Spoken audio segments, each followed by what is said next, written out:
Assalamualaikum warahmatullahi wabarakatuh.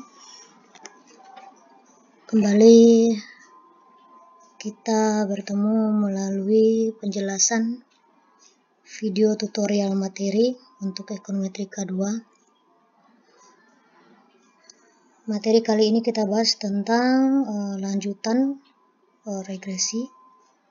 Dalam hal ini saya bahas tentang representasi regresi sederhana. Bisa kita bahas tentang lanjutan spurious korelasi, lalu interpretasi regresi, modal regresi, penurunan modal WLS juga ya termasuk di sini. Oke, saya mulai dengan feedback sedikit tentang konsep ekonometrika. Kita pahami untuk definisi ekonometrika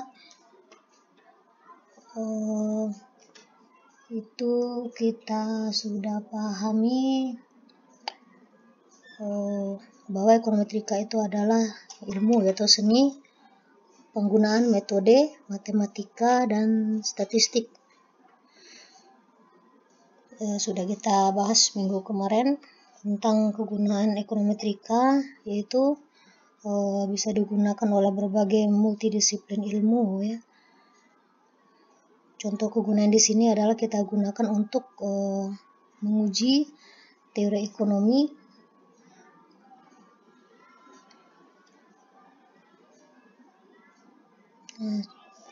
contohnya teori ekonomi di sini adalah misalnya kita membahas tentang konsep teori konsumsi Keynes misalnya ya.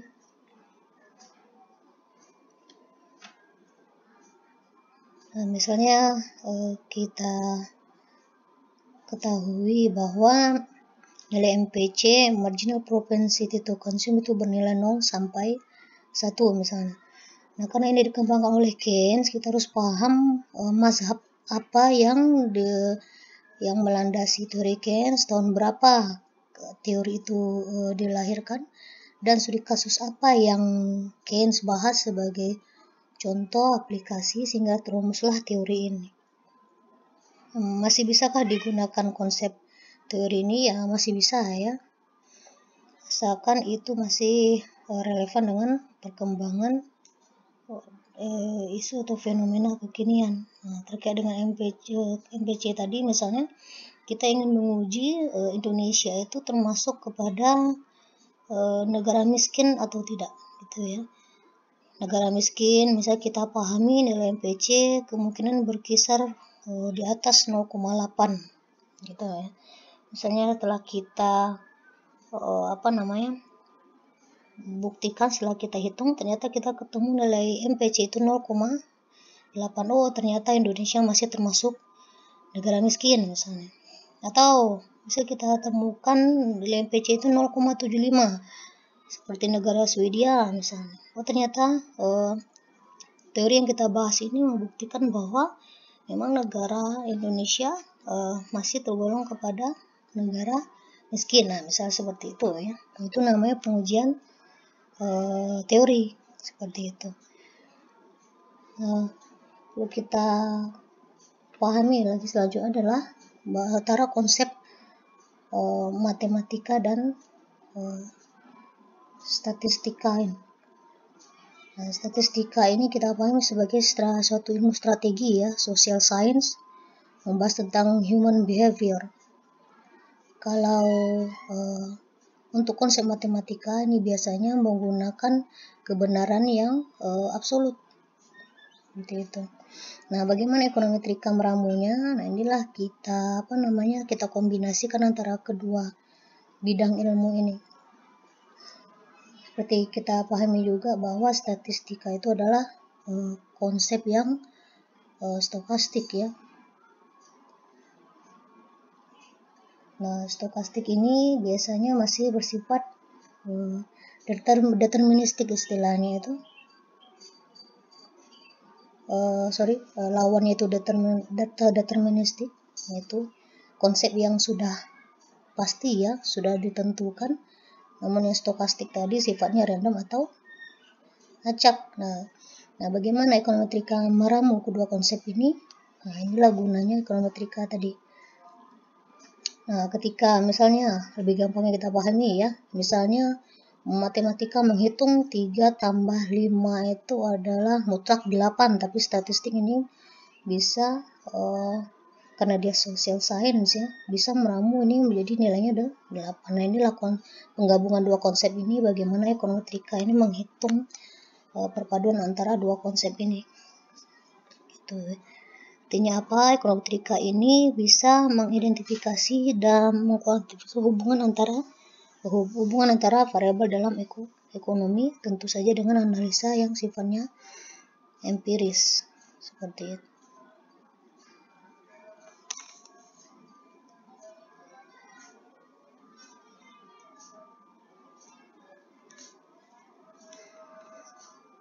Nah, ini perhatikan dalam konsep ekonometrika tentunya turunan dari hitungan manual matematika dan statistik. Ini ada contoh model regresi. Di situ Y sama dengan B0 tambah B1X tambah min ya. Y itu adalah variabel tergantung dan X variabel bebas. Nah, ini perhatikan ada berbagai buku ini menggunakan istilah atau konsep yang berbeda. Misalnya variabel Y itu dalam suatu referensi menyatakan Y itu adalah dependent variable, X independent variable. Buku lain menyebutkan Y itu adalah explain variable, X adalah explanatory variable. Y juga bisa disebut sebagai response variable, X control variable, Y predictive variable, dan X predictive variable. Y adalah regression, X adalah regressor. Nah, jadi mohon diperhatikan istilah-istilah ini, cuman supaya lebih kita gampang memahami. Itu adalah biasanya Y itu kita pahami sebagai variabel yang tergantung kepada siapa? Kepada nilai regresornya, nilai X-nya atau variabel yang mempengaruhinya atau variabel bebas. Oke. Jadi X sebenarnya adalah mempengaruhi nilai Y. Seperti itu. Ini kembali saya bahas tentang konsep spurious correlation. Ekonom tertarik untuk menjelaskan hubungan antar variabel. Variabel itu kuat atau lemah, hubungannya positif atau negatif. Untuk korelasi di sini kita artikan secara umum itu adalah hubungan, gitu ya. Biasanya dalam regresi kita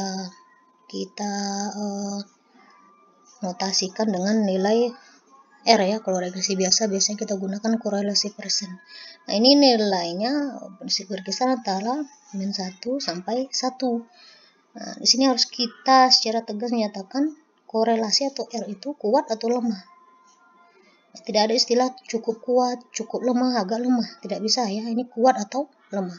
Maka nilai R tadi ketika Anda menghitung, ketika Anda menemukan nilai R misalnya sekitar 0,63, harus tegas kita menyatakan nilai R itu nilai korelasinya kuat atau lemah. Nah, seperti itu. Jadi harus ada batas yang jelas. Nilai R 0,5, di atas 0,5, misalnya contoh tadi 0,63 tadi, nah itu kuat atau lemah. Nah, itu harus dipahami ya.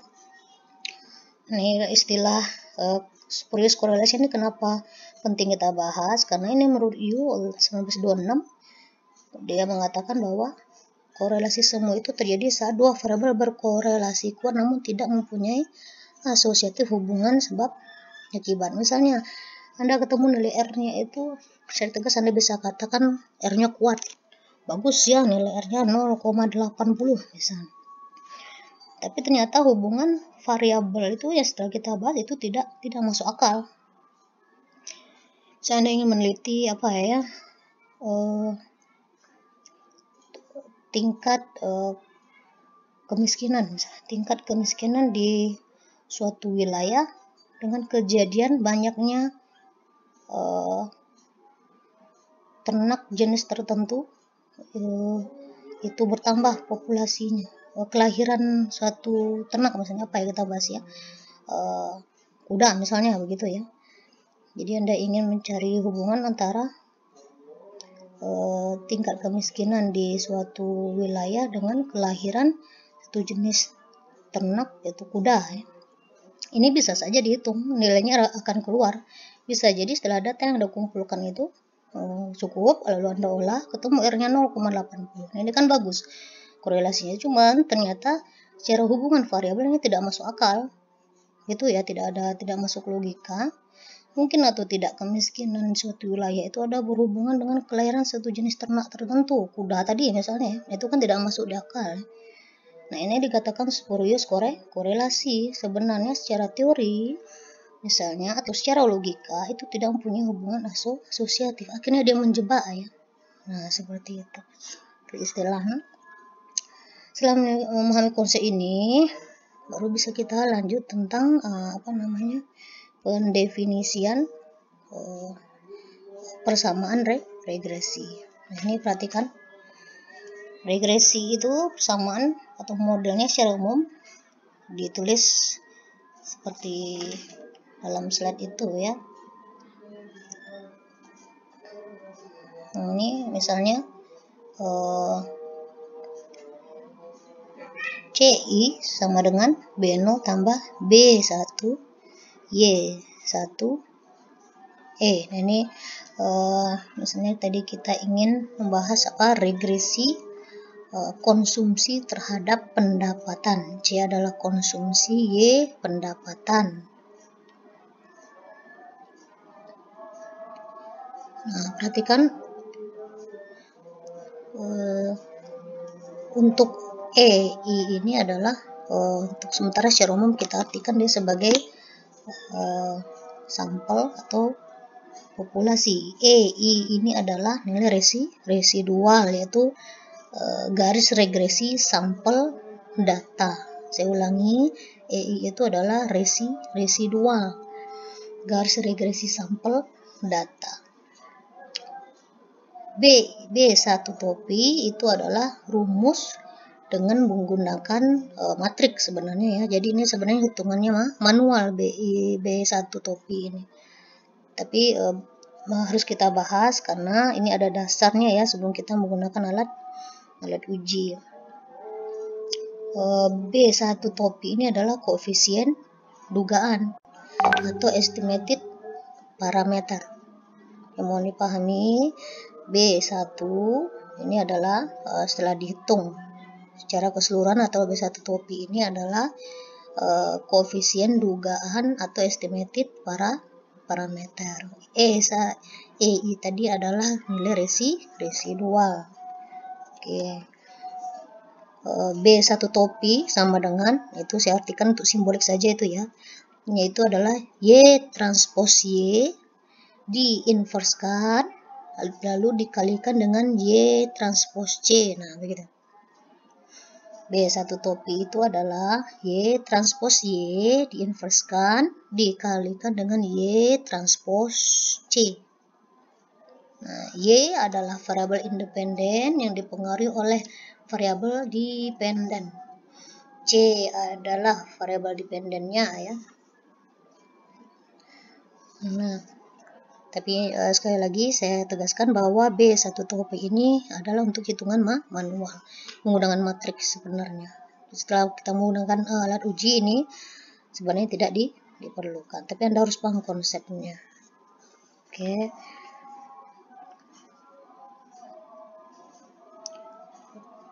Lanjut di bawah, koefisien B1 topi itu adalah sigma ya. Sigma dalam kurung Y kecil dikali C kecil dibagi sigma Y dikuadratkan. Y tadi adalah nilai atau data untuk pendapatan, C adalah nilai atau data untuk variabel konsumsi. Lebih detail lagi, C kecil itu adalah atau data konsumsi itu adalah sigma konsumsi untuk 60 rumah tangga misalnya ya. Nah, itu setiap rumah tangga ya dikurangi dengan total C bar atau total konsumsi. Begitu juga dengan Y sama dengan sigma YI pendapatan per rumah tangga, misalnya ada 60 rumah tangga yang kita teliti ya, dikurang dengan total pendapatan rata-rata pendapatan rumah tangga. Dalam ini mungkin kita kasih contoh 60 sampel misalnya. Nah, baru kita masukkan ke rumus B1 topi tadi. Tapi sekali lagi ini adalah rumus manual. Oke. Pahami lagi istilah di bawah ini, I topi itu juga bisa disebut sebagai nilai sisaan. Atau bisa kita pahami bisa juga sebagai nilai residual, seperti itu.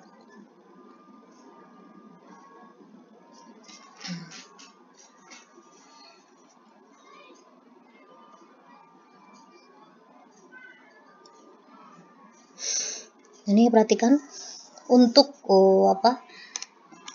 modelan regresi yang menggunakan data populasi atau dengan menggunakan sampel, nah itu kan berbeda ya, kita notasikan. Ini mau diperhatikan, ini sangat penting ketika Anda ingin meneliti, tentu pemodelannya harus Anda tuliskan ya. Nah ini kalau Anda menggunakan data populasi, perhatikan ini berbeda. Ini ketika modelnya Anda menggunakan sampel. Oke, populasi dan sampel saya rasa Anda sudah bahas di statistik. Apa perbedaannya? Untuk istilah saja sebenarnya. Untuk regresi dengan data populasi, artinya data yang digunakan itu adalah populasi ya. Ini kemungkinan besar nih datanya banyak. Istilah error term atau galat. Error term itu kalau bahasa Indonesia itu galat ya. Jadi random error component juga sama ya istilahnya. Tapi kalau di sampel itu disebut sebagai residual atau sisaan. Mohon diperhatikan. Ketika Anda menggunakan data sampel, residual atau sisaan, nilai E-nya, tapi populasi itu disebut sebagai error term atau galat. Jadi jangan dicampur adukan istilahnya ya. Oke. Untuk apa error term atau galat atau residual atau sisaan? Ini jangan diartikan sebagai error penelitian, bukan ya. Bukan error term atau galat, tapi adalah kesalahan. Gitu ya. Dan itu kenapa sumber galat atau kesalahan ini bisa tiga. Tidak semua faktor dimasukkan dalam model, atau kesalahan spesifikasi model, atau kesalahan disagregasi pengukuran. Tidak semua faktor dimasukkan dalam model. Misalnya jika Anda ingin melihat regresi C terhadap Y, itu mungkin saja ada faktor yang lain, misalnya jumlah anggota keluarga. Misal Anda lihat